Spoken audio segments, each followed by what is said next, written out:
I was sleeping and I heard my name 2 times. And when I opened my eyes, I got terrified and I jumped off my bed. When I jumped off the bed, I could see the floor and I'm hovering above the floor like inches. And I'm looking from the corner of my eye because I can't move my body. And I see just the room is lit.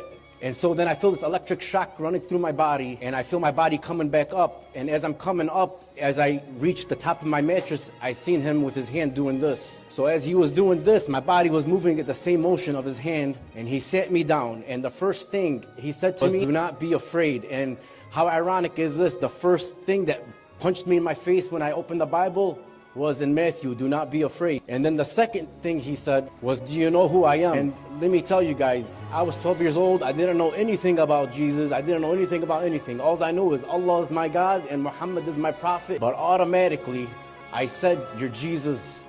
And I felt him smile. And we were talking not like how I'm talking with the voice. It was through our minds. Telepathy. So when he told me, do not be afraid, and do you know who I am? And I said, Jesus, and I seen a smile. He was talking to me, and I couldn't believe it. So I'm like, there's no way this can't be real. And at the same time I said that, he says to me, this is real. And I look, and I'm looking through him, and I could see through him, and I see my brother's body breathing and moving as he's sleeping. And that's how I knew. I was like, wow, this is real. I can't believe it. So I was scared. I was 12 years old. If I told anybody this, they would go crazy. I never told anybody for years and years. I kept it in my heart and myself. So moving on through my life, I denied it. I never looked back. I always remembered it, but I never, I was Muslim and I was proud to be Muslim. So fast forward, all through my life, every time I prayed or every time at a funeral I prayed for somebody or at night, I always see that vision and I hear him in my heart telling me, remember me, remember me. That's all I ever heard throughout my life, every time, remember me. So 30 years go by, now I'm at 42. February 1st, 2020, I'll never forget this night. I said my Fatiha before I went to bed, asked Allah to please guide me, be with me, keep me safe like I always do every day. And literally let me feel what death was, because I'm 44 years old. I had so many dreams in my life.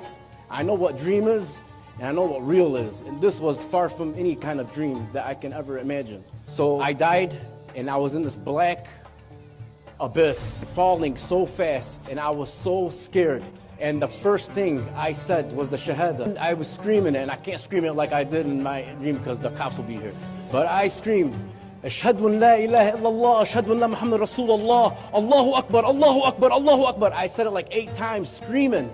And my soul told me, you're wrong, it's not true. You are going to hell for eternity. And let me tell you something, guys.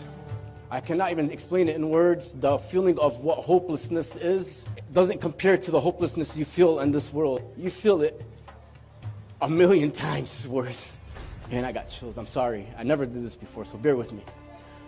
So as I'm falling so fast down, it's pitch black. All I see is this white light flying around me in circles fast. And I'm falling.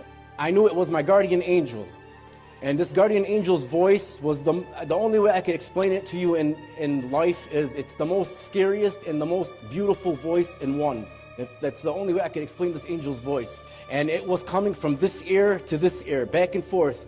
Amir, you have to listen to me, please, please. And this angel was so desperate for me. He was like, please, you have to listen to me. You have to tell him he can still hear you. Tell Jesus to save you before your soul leaves your body. You have to tell him this before your soul leaves your body. Hurry, hurry, do it now, do it, do it. And I'm like, while I'm falling, I'm like, there's no way, how can this be? How can this be? How? You know, I'm even still denying him even in that moment. And I'm looking down and I see another, like a portal, a pit. And right before I went in that pit, I said, Jesus, please come into my heart and save me. And a big boom and a flashlight, my soul came right into my body. It felt like a truck hit me. And my body came out of my bed. And I'm like, oh, I'm sweating everywhere. I'm like, oh my God, you're not gonna believe what happened. You're not gonna believe what happened. This was like 3 in the morning.